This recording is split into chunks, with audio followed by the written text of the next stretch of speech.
மக்களே இந்த மேல உள்ள இந்த பதிவ பாருங்க. ஒரு போலீஸ் அதிகாரி இந்த செயல பாருங்க. பாராட்டத்தக்க விதமாக உள்ள பதிவு தான் இது.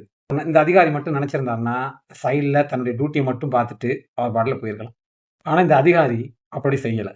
அவர் கிடைத்த அந்த நேரத்துல கூட மக்களுக்கு சில நல்ல விஷயங்கள ஒரு தங்கைக்கோ, ஒரு தாய்க்கோ, ஒரு அம்மாக்கோ, மகளுக்கோ எப்படி சொல்லணுமோ அது மாதிரி சொல்லி புரிய வச்சிருக்காரு. வழி அனுப்பி வைக்கிறாப்புல. இந்த பதிவ பார்த்துட்டு சொல்லுங்க நீங்களே. லைஃப் நல்லா இருக்கணுமா, ஒய்ஃப நல்லா பாத்துக்க, அவ்வளவுதான் முடிஞ்சு போச்சு. ஒய்ஃப நல்லா பாத்துக்கிட்டியா, லைஃபே நல்லா இருக்கு. வாழ்க்கை குட்டி வாழ்க்கை தான், ரொம்ப பெருசெல்லாம் கிடையாது.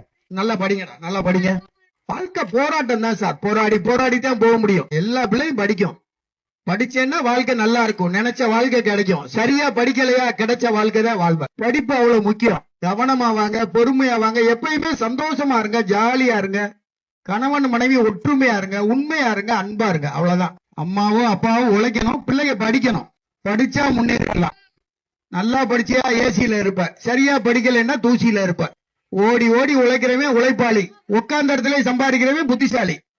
எல்லாத்தையும் ஜெயிச்சு காமிக்கணும், அதுக்கு பேர் தான் லைஃப்.